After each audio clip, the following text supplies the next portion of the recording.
నమస్కారం బీఆర్కే భక్తి ప్రేక్షకులందరికీ స్వాగతం. నేను మానస. ఈరోజు మనతో పాటు ఉన్నారు ప్రముఖ ఆధ్యాత్మికవేత్త, ప్రముఖ శివరుద్ర సాధువు గురుగారు ఉన్నారు. గురుగారిని అడిగి మనకున్న సందేహాలను నివృత్తి చేసుకుందాం. నమస్కారం గురుగారు. నమస్కారం అమ్మా. గురుగారు, మనం ప్రీవియస్లో ఒక వీడియో చేసాం, అంటే చేతబడులకు దానికి సంబంధించి చాలామంది కమెంట్స్ చేశారు. సో అంటే లక్షణాలు ఇలా ఉంటాయి, చేతబడులు ఇలా చేస్తారని చెప్పారు కదా. సో అలాంటి చేతబడులకు గురైన వాళ్ళు ఎలాంటి పరిహారం చేసుకుంటే దాని నుండి బయటపడవచ్చు అంటారు? అంటే ఈ రోజుల్లో కూడా అమ్మ చేతబడులు అంటే క్షుద్రులు, అంటే క్షుద్ర పూజలు చాలా జరుగుతున్నాయి. అంటే అసురులు అంటే రాక్షసులు, వీళ్ళందరికీ కలిసి ఒక గ్రహణం కూడా ఉంది, అదే శుక్రగ్రహం. అంటే అసురులకి అధిపతి శుక్రుడు. అంటే శాసనాల్లో వీటికి విలువ ఉందని అర్థం. చేతబడులు అంటే చేతులతో చేసేది ఒకటి. అంటే ఎలా చేస్తారు?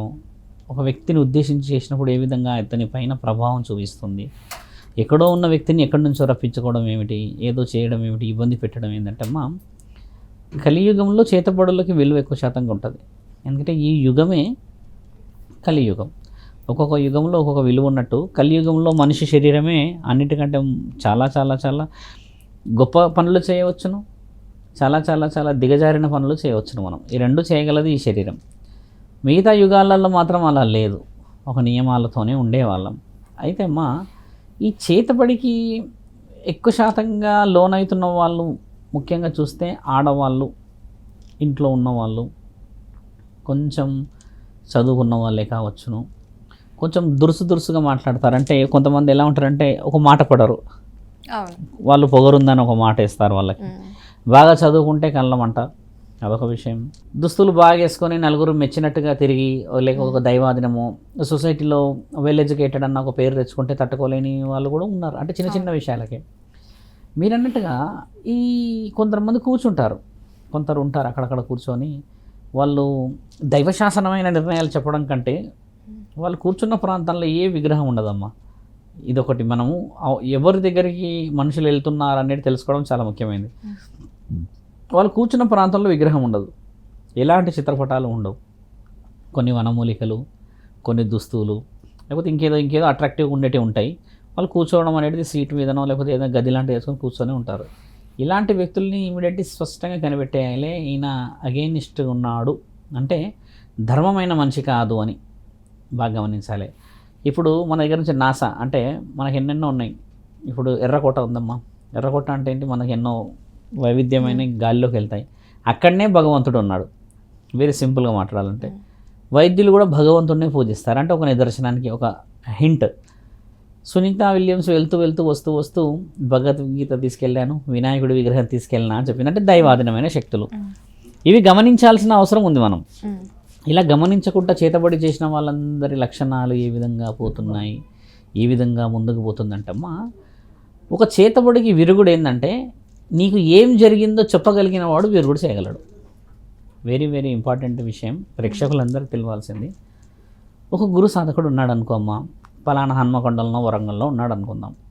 ఆయన ఒక ప్రయోగం నీ మీద ఏదో విధంగా చెడుగా చేశాడు అనుకుందాం. ఇప్పుడు వరంగల్లో ఒక వ్యక్తి చేసిన దాని పేరు చేతబడియా, బాణామతియా, లేకపోతే కాశ్మోరానా, మోహినియా, డాకినియా, షాకినియా, శంకినియా అని కొన్ని పేర్లు ఉంటాయి. ఆత్మప్రయోగమా, శరీర బంధనమా, ఆత్మబంధనమా అని కొన్ని ఉంటాయి కదా.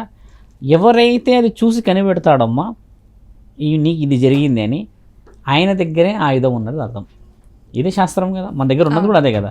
ఇప్పుడు నీకు ఏం జరిగిందో చెప్పగలిగిన వాడు పరిష్కారం ఇవ్వగలడు. It applies to the doctors. ఇప్పుడు నీకు రోగం justification well matured physician, cardiologist, MD, fellowships in some ఏదో వాళ్ళు డిగ్రీస్లో ఉన్న వాళ్ళ డిసిజన్కి కొంచెం ఈ ఎంబీబీఎస్ కంటే తక్కువగా ఉండే బీఏఎంఎస్, ఆర్ఎంపీలు వీళ్ళందరికీ డిసిజన్స్ డిఫరెన్స్ ఉంటుంది కదమ్మా. టక్కున చూడగానే ఒక గ్యాస్ట్రాంట్రాలజిస్ట్ చెప్పే నిర్ణయం ఎలా ఉంటుంది? You are suffering with some అని చెప్తాడు. అదే కొంచెం మీరు అన్నాడు అవగాహన లేని వాళ్ళ దగ్గర పోయినప్పుడు ఏంటంటే ఫస్ట్ స్కానింగ్ ఒకటి, తర్వాత 2-3 ట్యాబ్లెట్లు ట్రయల్స్ ఒకటి, 3-4 రోజుల తర్వాత రావాలని చెప్పి ట్రయల్స్ జరుగుతాయి కదా. ఈ స్పెషాలిటీ అనేది ఇక్కడ వర్తిస్తుంది. ఇప్పుడు నువ్వు అసలైన సాధువుల దగ్గరికి, అసలైన అఘోరాల దగ్గరికి, అసలైన పురోహితుడు, పండితుని బాగా పీఠాధిపతులు కొంతమంది దిగ్గజాలు ఉంటారు. వాళ్ళు చూడగానే నీ ముఖంలో ఉన్న నీ కంటి చూపులు చూడగలుగుతారు అసలు ఏం జరుగుతుంది అనేది. ఈ చేతబడి జరిగిన వాళ్ళ చూపమ్మ, ఈ బాగా గమనించాలి. ఈ చూపు పైకి ఉంటుంది, ఇలా కళ్ళు పైకి పెట్టి చూస్తూ ఉంటారు, ఊరికే చూస్తారు. అదొక విషయం తల్లిదండ్రులు గమనించాలి. ఈ రోజుల్లో చాలామంది ఇంట్లో జరుగుతుంది. వాళ్ళు ఎందుకు చూస్తారు అని అంటే వాళ్ళకు మనతో ఉండడం, మాట్లాడడం, చేయడం ఇష్టం ఉండదు. అంటే ఇలా కళ్ళు పైకి పెట్టి చూసినప్పుడు ఏంటంటే శరీరం ఈ ఆత్మని వదిలిపెట్టేసి వెళ్ళిపోతుందేమో అని ఎదురు చూస్తుంటారు. ఈ ఆత్మ ఎందుకు వెళ్ళిపోవాలి? ఈ ఆత్మ ఎక్కడికి పోవాలి అని అంటే నిన్ను ప్రయోగం చేసిన వ్యక్తి నిన్ను రప్పించుకునే ప్రయత్నం చేస్తూ ఉంటాడు. అంటే ఎందుకు చేస్తాడు, అలా ఎలా చేస్తాడు అంటే చాలామందికి నోన్ సబ్జెక్ట్ ఇది, కాకపోతే డీపెస్ట్ డిస్కషన్. నీవి కొన్ని బలహీనతలు నీకు తెలిసిన వ్యక్తులు వెళ్ళి అక్కడ చెప్పడం చేత నీకు తెలివిగా కుడి కాలికి తర్వాత ఈ ఎడమ చేతికి అంటే ఆపోజిట్ వేలో బందీ చేయగలుగుతారు. అప్పుడు నువ్వు నడవలేవు, ఒక వర్షన్. అలా చేయడం చేత ఏమవుతుందంటే నీవు ఎక్కడికి పోతున్నావో కనిపెట్టగలడు వాడు. ఇది ఒక తెలివైన విషయం. It is a trigger. It like ఒక GPS లొకేషన్ ఉంటుంది కదా, నీకు కాళ్ళకు కానీ చేతుకు కానీ ఈ అమావాస్యలకి పౌర్ణమికి గ్రహణాల సమయంలో రక్తం కింద పడొద్దు అంటారు మన ఇంట్లలో. కొంతమంది ఉంటారు శ్రీమూర్తులు, పురుషులకు కూడా వర్తిస్తుంది. అదేమంటారు అనవసరంగా కట్ అయిపోతుంది. మీరు ఈ స్పెసిఫైడ్ డేస్లో గమనించండి, అసలు కట్ అయ్యే సందర్భమే ఉండదు, చేతు టక్కున కట్ అయిపోతుంది. కొందరు చెప్తారు అసలు అది కట్ అయ్యే సిచ్యువేషనే కాదు, సడన్గా కట్ అయిపోయింది, రక్తం పడిపోయింది అంటారు. ఒక రక్తపు చుక్క కింద పడ్డది అనుకో అమ్మ, ఆ రోజు వాంటెడ్గా జరుగుతున్న ఒక విషయం అనేది పరిగణించాల్సిన అవసరం అందరికీ జరగదు. ఓ రోజు ఎన్నో పోస్ట్ మార్టంలు జరుగుతాయి, మరి దానికి వర్తించదు. ఎందుకంటే ఆ రోజు అక్కడ పర్టికులర్గా ఒక వ్యక్తిని ఎంచుకున్నప్పుడు ఆ వ్యక్తి యొక్క రక్తాన్ని ఆశిస్తే ఒక స్టెప్ పైకి వెళ్ళడం అనేది నిర్ణయం జరుగుతుంది అక్కడ. అప్పుడు నీకు ఉదాహరణకమ్మ ఎడమ కాలుకో లేకపోతే కుడి చేతికో దెబ్బ తగిలింది ఆ రోజు పర్టికులర్గా అన్నప్పుడు ఆ నొప్పి అయ్యేదేమో చాలా చిన్నదే, కానీ అదేదో పెద్ద పైకి ఒక ట్రాలీ పోయినంత నొప్పి అవుతుంది, అంటే ఒక బరువు పోయినంతగా. ఇలాంటి విషయాన్ని గమనించాలి ముఖ్యంగా. చిన్న నొప్పికి, చిన్న దెబ్బకి అదేదో పెద్ద ఆయుధం ఉపయోగించినంత నొప్పి అవుతుంటుందనంటే అక్కడ స్థితిగతులు మళ్ళీ అందరికీ వర్తించదు. ఇప్పుడు కొంతమంది బలహీనంగా ఉంటారు, ఆ బలహీనంగా ఉన్న వ్యక్తి మీద వర్తించదు అది. బలంగా ఉన్న వ్యక్తి ఒకసారి ఎందుకు అంత విచ్చలవిడిగా అయిపోతున్నాడు, చూడ్డానికి ఏదో కోల్పోయినట్టు, మానసిక స్థితి లేక రాత్రిపూట నిద్రపోతలేడు, ఎవరితో మాట్లాడతలేడు అని కొన్ని హింట్స్ ఉంటాయి వీళ్ళగా. ఇలాంటి వ్యక్తులు ఏంటంటమ్మా ఒక బందీ చేస్తారు వాళ్ళు. బందీ చేయడం వల్ల ఏమవుతుందంటే నీ యొక్క ఆత్మబంధనం నీ శరీరానికి పడదు, ఆ బంధం నీ ఆత్మకి వేయగలరు వాళ్ళు. ఆ వేసినప్పుడు ఏం జరుగుతుంది అంటమ్మా నిన్ను ఫాలో చేయగలుగుతారు వాళ్ళు. ఎక్కడికి పోతున్నావు, నువ్వు ఎక్కడ ఎవరిని కలుస్తున్నావు, ఏం చేస్తున్నావు అనేది ఇది లాంగ్ టర్మ్లో క్షుద్ర ప్రయోగం అంటారు దీన్ని. ఒక 3 నెలలో 4 నెలల్లో గ్రహణము, అమావాస్యనో, పౌర్ణమి అని ఒక నిర్ణయం పెట్టుకుంటారు వాళ్ళు. ఇలా పెట్టుకున్నప్పుడు ఏమవుతుందంటే చాలామంది ఇప్పుడు తల్లిదండ్రులకు కూడా చెప్పాల్సింది ఏంటంటే ఇలా ప్రయోగం జరిగిన వాళ్ళమ్మ ఇప్పుడు సహజంగా అయితే మనం పడుకుంటాం, నిద్రపోతాం కదా, నిద్రపోగానే ఒకటి మనకి ఏదైనా ఒక డ్రీమ్ రావాలి. అంటే నువ్వు ఎటన్నా ఉద్యోగానికి వెళ్ళినట్టో, గొడవ పడ్డట్టో, లేకపోతే ఇంకేదో ఎవరో నన్ను తరిమినట్టో రావాలి కదా. ఈ ప్రయోగం జరిగిన వాళ్ళకి అడవిలోకి పోయినట్టు కల వస్తుంది. గమనించాల్సిన విషయం, ఒక మనిషి నిద్రపోగానే అడవిలోకి వెళ్ళిపోతున్నట్టు కల వస్తుందమ్మా. అడవిలోకి వెళ్ళిపోతున్నట్టు రావాలి కల. గమనించాల్సిన విషయం ఏంటంటే అడవిలోకి కాదు నువ్వు వెళ్తున్నది, నీ ఆత్మని వాడు ఎవరైతే ప్రయోగం చేసి ఉంటాడో, వాడేదో గుహలు ఉంటాడో కదా, వాడి దగ్గరికి రప్పించుకునే ప్రయోగం అనమాట అది. ఇప్పుడు డెస్టినేషన్, నీ డెస్టినేషన్ పడుకోగానే ఎన్నో బాధ్యతలతో పడుకున్న మనకి రేపు పొద్దున భయంతోనే లేస్తాం. ఈఎంఐ కావచ్చు, ఇంకేదైనా కదమ్మా. చాలామంది ఈ అడవి, ఏదో దూరపు ఎడారి, ఏదో దూరపు చెరువులు, దూరపు కనబడి నువ్వు అందులో తిరుగుతున్నట్టు, ఒకదానివే పోతున్నట్టు, ఒక్కడే పోతున్నట్టు కనబడుతుంది కదా, అది క్షుద్ర ప్రయోగం జరిగిందని హింట్. ఎందుకు, ఎలా కనిపెట్టవచ్చు చెప్పాలి ప్రేక్షకులకి. అడవిలోకి పోతున్నాడు అంటే ఏడికి పోతున్నాడు అని చెప్పలేడు అనకుండా, ఈ అడవి అనేది ఏంటంటే నువ్వు దారి వెతుకుతున్నావు అని అర్థం.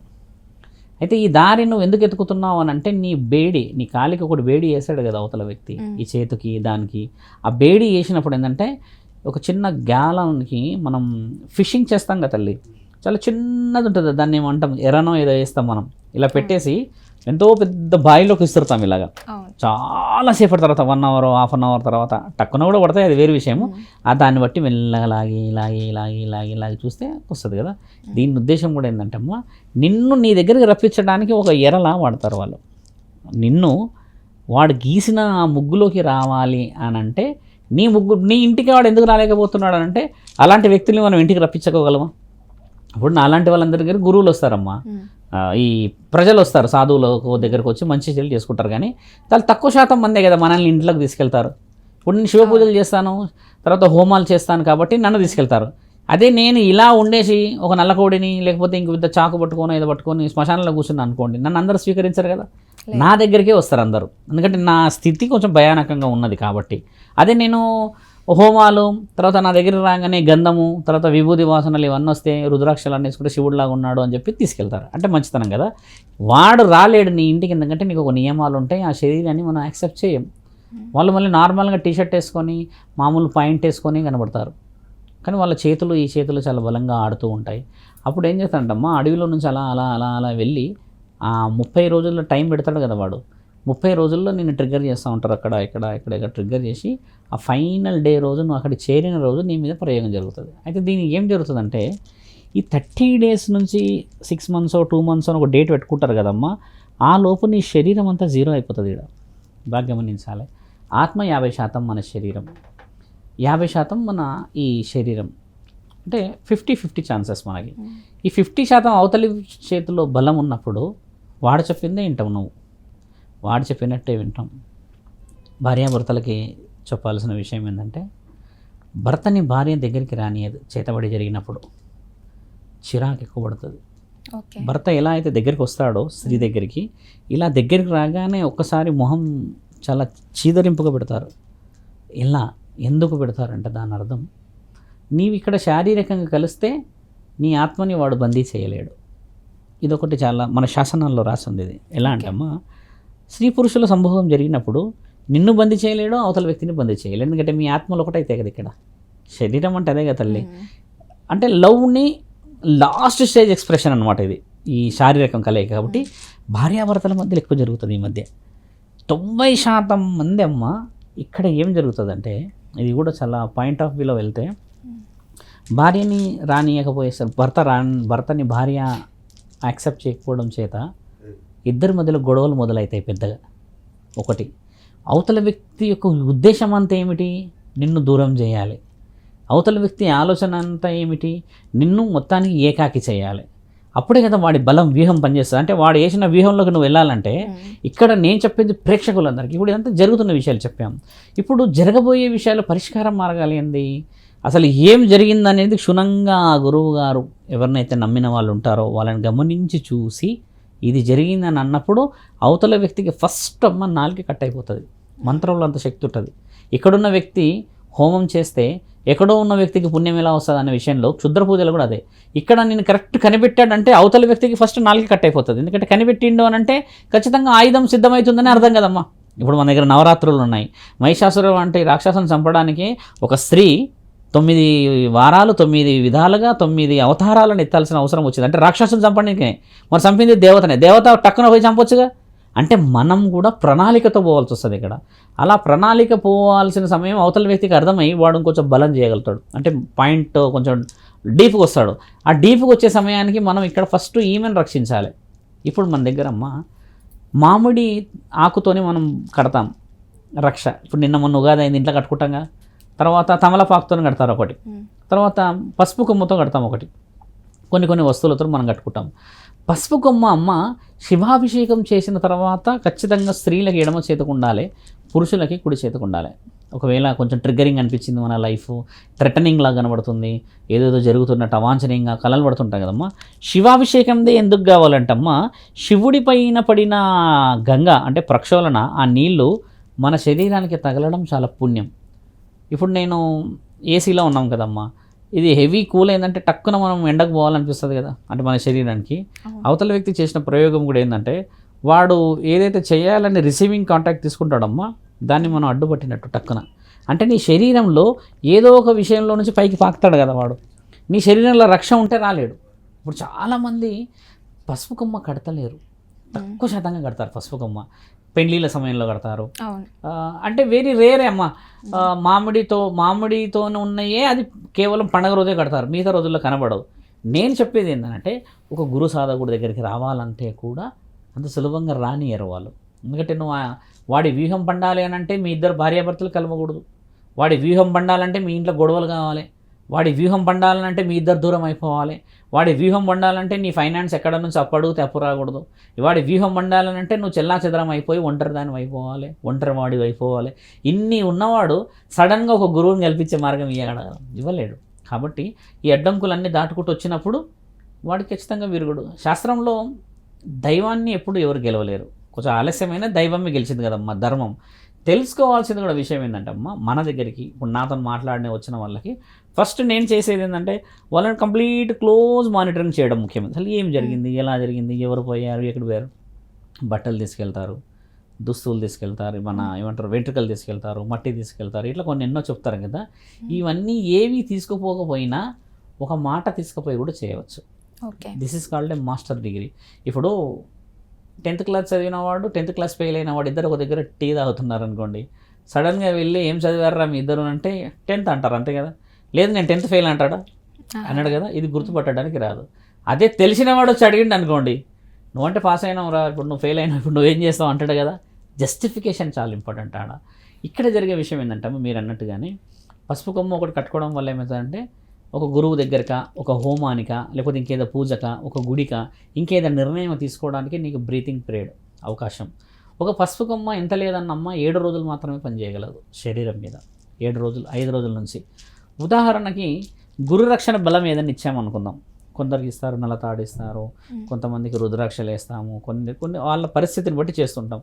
ఇవన్నీ ఏంటంటే ఒక అపాస్ట్రఫీ వరకే నేను కాపాడతాయి. ఎందుకంటే నేను కొట్టేటప్పుడు నువ్వు హెల్మెట్ పెట్టుకున్నప్పుడు నెత్తికి తగలదు దెబ్బ, కానీ నేను కొడుతూనే ఉంటే ఏదో ఒక సమయం అయితే హెల్మెట్ కూడా బ్రేక్ అవ్వచ్చు. కాబట్టి ఆ బ్రేక్ కానంత వరకు ఆ రాయి దెబ్బ తగలదు కదా. ఆ పెద్ద బలమైన స్థితి పడనంత వరకు నువ్వు సేఫ్. అది పడుతుందన్న సమయానికి గురువు దగ్గర చేరడం ముఖ్యం. ఈ రోజుల్లో గురువు దగ్గరికి చేరే వాళ్ళు తక్కువ మంది తల్లి. ఇప్పుడు ఎక్కువ శాతంగా ఎవరు వస్తున్నారంటే అమ్మ, ఫోన్లు చేసినా మాట్లాడిన వాళ్ళందరూ ఒక ఆశతో ఉన్న వాళ్ళే. ఏమని, దైవం మీద కొంచెం భక్తి ఉన్నవాళ్ళు, మేము బాగుండాలని చెప్పిన వాళ్ళు. ఈ క్షుద్ర పూజలు క్షుద్ర ప్రయోగాలు జరిగిన ఇల్లు ప్రతి ఇంట్లో అమ్మ కులదైవం బందీ చేయబడి ఉంటుంది. కులదైవం బందీ కాబడుతుంది. ఇక్కడ ఇలవెలుపులు బందీ అవుతారు. ఇక్కడ ఎందుకు బందీ అవుతారంటే, ఇప్పుడు నిన్ను ఆపాలంటే ఉదాహరణకి మీ ఇంటి దేవత దుర్గామాత అనుకుందాం తల్లి. దుర్గామాత యొక్క బలహీనత ఏంది, మీ కుటుంబం. మీ కుటుంబంలో ఎవరికైనా ఇబ్బంది అయితే, అందులో కొందరికి దుర్గామాత చాలా ఇష్టం ఉంటుంది, కొందరికి మాత్రమే కళలో వస్తుంది. అమ్మ నువ్వు చేతి పెడితే మంచిదంట, నువ్వు చెయ్యమ్మా, నువ్వే పట్టు చీర కట్టుకొని పూజ చేయమ్మా, నువ్వే దీపం పెట్టమ్మా, నువ్వే తోరణం పెట్టమ్మా అని మనం కొంతవరకు స్పెసిఫైడ్గా అడుగుతాం కదా తల్లి. ఇలా అడిగిన వాళ్ళందరూ ఇష్టమైన వాళ్ళు ఉంటారు అమ్మ వాళ్ళకి. ఆ అమ్మాయిని ఇబ్బంది చేయకూడదు అంటే మీరు మాకు కొన్ని శక్తులు ఇవ్వాలి, మీరు మాకు లొంగిపోవాలి, మీరు కొన్ని విషయాలు మాకు అనుకూలత ఇవ్వాలని చెప్పేసి కూడా ఈ బిడ్డని ఇబ్బంది పెడతాము అని చెప్పి భయ ఆందోళన గురి చేసే సందర్భాలు ఎక్కువ ఈ క్షుద్ర ప్రయోగాల్లో. అలా దేవతల్ని కట్లు ఎవరు వేస్తారో తెలుసా అమ్మ, కట్లు అంటారు తెలంగాణలో. ఈ కట్లు వేసే వాళ్ళందరూ ఎవరునంటే అమ్మ, నీ కుటుంబంలో ఉన్న వ్యక్తే వెళ్ళి నీ బలహీనత చెప్తుంది. అక్కడ మన దగ్గర ఉన్న వాళ్ళే చెప్తారు, మన రక్త సంబంధీకులు మాత్రమే వెళ్ళి చెప్తే వాడు ఏం చేస్తాడో తెలివి ఉపయోగించి ఫస్ట్ ఈ ఇంటికి ఏమైనా ప్రమాదం అయితే ఈ దేవత ఆపుతుంది కాబట్టి దేవతని వాళ్ళు బ్లాక్ చేస్తారు. దేవతని బ్లాక్ చేసేసిన తర్వాత నీ మీదకి ప్రయోగం చేస్తారు. నేను అనేది ఏంటంటమ్మా, ఎవరికి కూడా మన కులదైవం ఇలవెల్పులు ఎవరో చెప్పకూడదు, మన కుటుంబం వరకే ఉండాలి. అన్నోన్ పర్సన్స్కి చెప్పకూడదు, మనల్ని బాగా నమ్మిన గురువులకు మాత్రమే చెప్పుకోవాలి. ఏమవుతుందంటే నీ బలహీనతల మీద దెబ్బ కొట్టేస్తారు. ఇప్పుడు చూడండి, సాధువులు సాధకులు, ఇప్పుడు పీఠాధిపతులు, పౌరోహిత్యంలో ఉన్న వాళ్ళు వీళ్ళందరూ ఏం చేస్తారంటమ్మా, హోమాలు అవసరం ఉన్న దగ్గర చేస్తారు. హోమ ఫలితం ఒకటి, క్షుద్ర ప్రయోగం నుంచి కాపాడడం. ఒక్కొక్క ప్రయోగం ఎలా ఉంటుందంటమ్మా, ఒక వ్యక్తిని బాగా కామానికి సంబంధించి ఆలోచన చేసుకొస్తే అవతల వ్యక్తి ప్రయోగ విషయంలో దీన్ని వశీకరణ అంటారు కదా. 1, 2, 3, 4, 5, 6 భాగాలుగా నిన్ను క్షుద్ర పూజ చేయగలడు. అంటే నిన్ను 6 నెలల్లో మానిటర్ చేస్తాడు. అంటే ఒక నెల నీ తల ఆయన ఆధీనంలోకి వెళ్తుంది, ఒక నెల నీ చేతి ఆధీనంలోకి వెళ్తుంది, ఒక నెల నీ కాళ్ళు, ఇలా అన్నీ వెళ్ళిపోతాయి. 6 సార్లు కదా. ఇప్పుడు ఈ గురువు పూజ చేసేటప్పుడు కూడా 6 సార్లనే తీయాలి. అక్కడ 6 నెలలు పట్టింది, కానీ ఇక్కడ 6 సార్లు తీయగలడు. అంటే వారం రోజుల గ్యాప్ల ద్వారా నీ తలని పట్టిన బంధనం నుంచి విడిపించవచ్చు. చేతుని కొందరు ఉంటారు తల్లి, ఇక్కడ నుంచి ఇక్కడ వరకు తిమ్మిరి ఉంటుంది అంతే. ఎలా వచ్చిందంటే పలానా దగ్గర పోయి వచ్చిన తర్వాత వచ్చింది అంటారు అంతే. అది మళ్ళీ ఆ తిమ్మిరి నార్మల్ ఉంది స్వామి అంటారు, హెవీ లేదంటారు. హాస్పిటలైజేషన్లో నార్మల్ ఏముంది అన్నట్టు ఇప్పుడు చాలా ఈ మధ్య వినే విషయాలు కూడా. గురుగారు ఒక సందేహం, అంటే చేతబళ్ళకు లోనైన వాళ్ళు డాక్టర్ని కన్సల్ట్ అయ్యి ఒకవేళ మెడిసిన్ వాడితే దాని మీద ఏమన్నా అంటే తగ్గే అవకాశం ఉంటుందా? వాస్తవం. ఇప్పుడు చేతబడి లక్షణాలలో ఎలా ఉంటుందంటమ్మా, అవతల వ్యక్తి అరెస్ట్ అవుతాడు, డాక్టర్ ఇచ్చేది ఏంటంటే మెడిసిన్స్. ఇప్పుడు నార్మల్ వస్తుంది రిపోర్ట్స్లో, కానీ మనిషికి బాడీ పెయిన్స్ అలానే వాతపు నొప్పుల్లాగా వస్తాయి. అంటే తీవ్రంగా నడుము దగ్గర ఒక నొప్పి ఒకటి, అరికాళ్ళల్లో ఒక నొప్పి ఒకటి, మరి అరికాళ్ళల్లో కూడా గుచ్చినట్టు వస్తుంది నొప్పి. ఇప్పుడు ఇది అరికాలు అనుకో తల్లి, దీంతో ఇలా బలంగా గుచ్చినట్టు నొప్పి వస్తుంది. అరికాలు ఎలా రావాలి నొప్పి వస్తే ఈ 5 చేతులతో పాటు ఇట్లా తిమ్మిరిలాగా నొప్పి, ఇట్లా నొప్పి మొత్తం రావాలి కదా, ఒకటే దగ్గర పిన్ లాగా నొప్పి వస్తుంది చూడండి. ఇవి హింట్ అనమాట. అంటే నిన్న ఇక్కడ మనం ఛానల్లో ఉన్నాం కాబట్టి తెలవాలని చెప్తున్నాము. మూల కొడతారు చూడండి, గోడ కొడితే ఒకటే దగ్గర పాయింట్ చేస్తాం కదా, ఇలాంటి సినిమాల్లో కూడా చూపిస్తారు మూలలు కొట్టినట్టుగా. అవతల వ్యక్తి పరిస్థితిని బట్టి, అవతల వ్యక్తి యొక్క బరువును బట్టి చేస్తుంటాడు. ఇప్పుడు పెద్ద వ్యక్తికి సంబంధించింది వాళ్ళ ఇంట్లో ఏదో చేయాలి, ఆస్తి గురించో అంతస్తు గురించో అన్నప్పుడు ఏమవుతుంది అంటామో, ఈ వర్డ్స్ వెరీ వెరీ డిస్కస్టివ్గా పోతాయి అక్కడ. ఏంటంటే అవతల వ్యక్తి కూడా బలంగా చేయాల్సి వస్తుంది. ఇప్పుడు నేనున్న రుద్రాక్షలు ఉంటాయి, ఉన్న రుద్రాక్షలు ఉండగా ఎవరు ఏం చేయలేరని నేను అన్నాను అనుకోండమ్మా, ఇక నన్ను రుద్రాక్షలు తీసేంత వరకు అవతల వ్యక్తి ఎదురు చూడాలి. అంటే అవకాశం కోసం ఎదురు చూసి చేసేది ఒకటి ఉంటుంది. ఇప్పుడు నార్మల్ లైఫ్లో పర్సనాలిటీ ఉంటుంది అనుకోమ్మా, ఎప్పుడైనా ప్రయోగం చేయవచ్చు. కాబట్టి అంటే అవతల వ్యక్తి బరువు ఉంటే యువతల వ్యక్తి ఏం చేయాలి, ఎలా పోవాలి, ఎలా చేయాలి. ఇప్పుడు హాస్పిటల్కి పోయావు, 3 రోజులు తగ్గుతుంది నొప్పి, 4వ రోజు మళ్ళీ రిపీటెడ్ నొప్పి ఉంటుంది మళ్ళీ. వెరీ వెరీ వెరీ నిన్నగాక మొన్న రిసీవ్ కాల్ ఏంటంటే, బోన్ బాగా పెయిన్ వస్తుంది, నార్మల్ రిపోర్ట్ వస్తుంది. డాక్టర్లు అంటారు బోన్స్లో ప్రాబ్లం, గుజ్జు తగ్గడాలు లాంటివి ఉన్నాయంటారు. హాస్పిటల్లో రిపోర్టు మరి స్వామి గుజ్జు తగ్గింది అంటున్నారు, కానీ మొత్తం ఆ ఏరియా తీసేసేయాలంటున్నారు. మీరేమన్నా ఆలోచించగలుగుతారా, ముందుకు పోతారా అని అంటమ్మా. అది 60 సంవత్సరాలు దాటింది అనుకోండి, 60 సంవత్సరాలు దాటిన వాళ్ళకి జరిగే సమస్యనే కదా అది. అదే 20 సంవత్సరాలకు వచ్చిన వాళ్ళకి అది అరిగింది అని అంటే నమ్మలేం కదా. అంటే రీజనబుల్గా డిస్కషన్ చేస్తేనే ఏదైనా బల ప్రయోగం జరిగిందా, ఇంకేదైనా జరిగిందా అని కనిపెట్టాలి. కళ్ళు పైకి పెట్టాలి ఇలా ఉన్నది అని అంటమ్మా, ఈ రోజుల్లో ఆలోచన కూడా కళ్ళు పైకి పెడతారు. అంత మాత్రాన ఆయన క్షుద్రపూజ జరిగిందని కాదు, ప్రేక్షకులకు తెలియాల్సిన విషయం. కళ్ళు ఎవరు పైకి పెడతారంటమ్మా, వాళ్ళ మాట మన చేతుల్లో ఉండదు. నువ్వేం చెప్పినా వినరు, మనతో పాటే ఇంతే తింటారు, మనతో పాటు కూర్చుంటారు ఏదో నామమాత్రంగా. అర్ధరాత్రి పూట నువ్వు నిద్రపోయావు అనుకోండి, అందరు నిద్రపోయినప్పుడు వీడు ఒక్కడే మేలుకుంటాడు, మళ్ళీ మనతో పాటే పడుకుంటాడు. తెలివితో పోవాలి విషయం. అందరూ పడుకుంటారు, మనతో పాటు ఇక అందరితో పాటు గబగబా పడేసుకోడు, అందరితో పాటే నిద్రపోతారు. మీరు సడన్గా నైట్ లేచి చూడండి, కళ్ళు తెరిచి ఉంటాయి. అంటే నీ శరీరం నీ ఆధీనంలో లేదు అని అర్థం. ఇలాంటి కొన్ని గమనించాలి ప్రేక్షకులు. ఈ మధ్య చాలా ఎక్కువైపోయిందమ్మా. వశీకరణం ఒకటి, క్షుద్ర పూజలు చేయాలి, చేసిన వాళ్ళ ద్వారా కాపాడబడాలి అని, మా ఆయనకి బాగాలేదని, అక్కకి బాగాలేదని, ఇలా ఎందుకు వస్తున్నాయి అంటే డిస్కషను.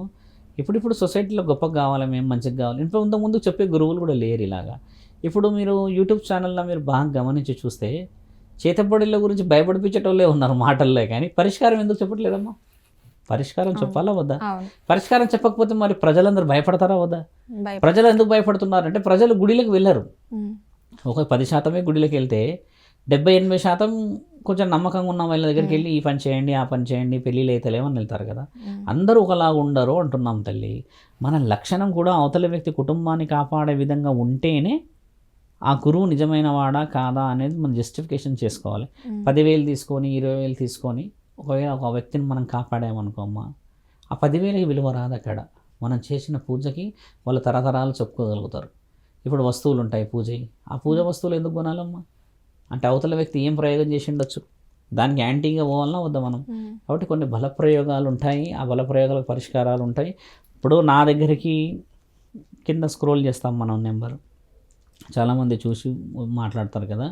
వచ్చిన సమస్యల్లో ఏంటంటే ప్రేక్షకులకు అందరూ చెప్పేది ఏంటంటమ్మా, ఫోన్లోనే పరిష్కారం చేసేమంటారు.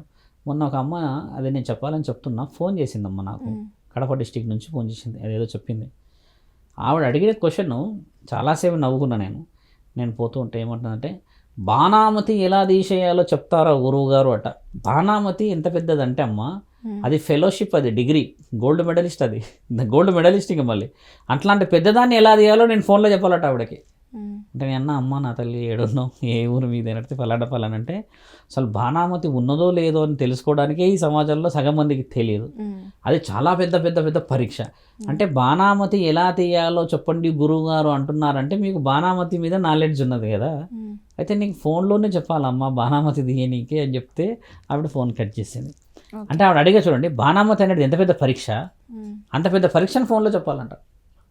అంటే వ్యక్తి మరి నువ్వు నిజమా అబద్ధమా, నా ముందు కూర్చున్నావు మాట్లాడేది నువ్వు నా కళ్ళ కళ్ళ పెట్టి చూస్తున్నావా లేదా, నువ్వు నా దగ్గర ఇన్ఫర్మేషన్ లాగా నీకు ఫోన్ చేసావా, లేకపోతే అసలు ఏంది దేనికి ఫోన్ చేసావా అనేది ఇవన్నీ తెలియకూడదు ముందు కూర్చొని. ఓకే, అంటే డైరెక్ట్గా మనం డైరెక్ట్ కలవకపోతే మనిషికి ఏ విధంగా, నేను ఎక్కువ శాతం అన్నోన్ కాల్సే వస్తాయి, స్క్రోలింగ్ యూట్యూబ్లో నెంబర్ ఉంటుంది కాబట్టి నేను ఒక వ్యక్తితో మాట్లాడాక ఫోటో పంపించమని అడుగుతా. ఎందుకంటే మరి ఆ వ్యక్తి ఆయన నిజమా అబద్ధమా, ఎవరైతే నాకు ఫోటో పంపించారో ఆ వ్యక్తి అబద్ధం అని నాకు అర్థం. నేను అందుకు ఫోటో పంపించమంట. మీరు నాకు కాల్ చేశారనుకో తల్లి ఫలానా సమస్య స్వామి పెళ్లి గురించి అంటే నేను ఫస్ట్ ఏం అడుగుతా అంటే అమ్మ మీ కుటుంబంతో ఉన్నది, మళ్ళీ ఇండివిజువల్ అడగా నేను ఫోటో. ఇండివిజువల్ అడగడంలో దురుద్దేశం కూడా ఉండొచ్చు అని అవతల వ్యక్తి అనుకోవచ్చు. నేనేమంటా అంటే కుటుంబంతో ఉన్న ఫోటో పంపించి మీ యొక్క ఇంటి పేరుతో పాటు రాయమ్మ, నీ ఫోటో ఇట్లా మార్క్ చేయని చెప్తారు. గౌరవమైనది కదా.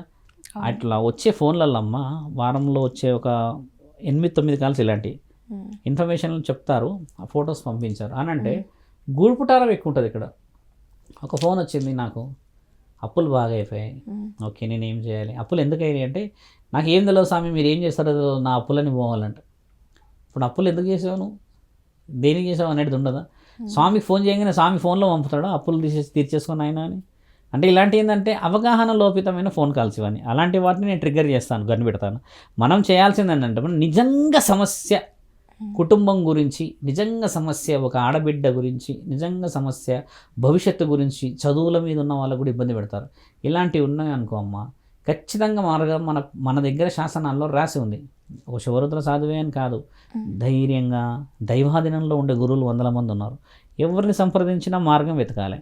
ఈ అన్వాంటెడ్గా డిస్కస్ చేసేస్తారు, మళ్ళీ ఫోన్లోనే మాట్లాడకూడదు. కలవకపోతే నీ పరిచయం నా పరిచయం నా పరిచయం నీ పరిచయం ముందుకు ఎలా పోతుంది తల్లి. మనం గంట సేపు ఫోన్లో మాట్లాడామనుకోండి విషయం ఏం రాదు. అదే 10 నిమిషాలు ఫేస్ టు ఫేస్ కూర్చొని మాట్లాడితే విషయం ఎలా ఉంటుంది. అవగాహన లోపితంతో చాలామంది దెబ్బ పడుతున్నారు. కొంతమంది నిజంగా రాలేను అన్న విషయంలో ఎవరన్నా ఒకళ్ళ రిలేషన్స్ని తీసుకురమ్మని చెప్తాను నేను. ఎవరన్నా ఒకళ్ళ రిలేషన్ అన్న పంపించండి అని చెప్తాము. వాళ్ళు కలుస్తారు, హోమం చేసినప్పుడు కానీ ఇంకేదైనా పూజ చేసినప్పుడు కొన్ని వస్తువులు ఇచ్చి పంపితే అది ఏం బెటర్నెస్ ఉందో చెప్పండి అమ్మ, తర్వాత నెక్స్ట్ పోదాం, మళ్ళీ మీరు రండి అంటే వస్తారు కదా. పరిష్కార మార్గం 100 ఉన్నాయి, కానీ అవతల వ్యక్తికి సమస్య నిజంగా ఉంటేనే జరుగుతుంది. అది ధర్మం వైపు ఉండాలి. మనం డైరెక్ట్గా కలిసినప్పుడే మాట్లాడాలి. ఫోన్లలో మాట్లాడడం చేత ఏమవుతుందంటే అమ్మ, మరి ఈ రోజులలో ఎన్నో జరుగుతున్నాయి ఫోన్లలో, మీరు చూడట్లేరా. ఇప్పుడు తక్కువ అంచనా జరగవచ్చు, వాంటెడ్గా కాల్ రావచ్చు. కాబట్టి ఏంటంటే పరిష్కార మార్గాలు 100 ఉన్నాయి. కాబట్టి ఎలాంటి క్షుద్ర ప్రయోగం జరిగినా, ఎలాంటి మీరన్న చేతబడికి సంబంధించిన వివరాలు జరిగినా ఖచ్చితంగా కూర్చొని మాట్లాడుకోవడమే స్థితిగతి అమ్మ. ఇది మార్గాలు మీరు చెప్పిన విషయాలు. ఓకే గురుగారు, చాలా చక్కటి వివరణ ఇచ్చారు. ధన్యవాదాలు గురుగారు. నమస్కారం.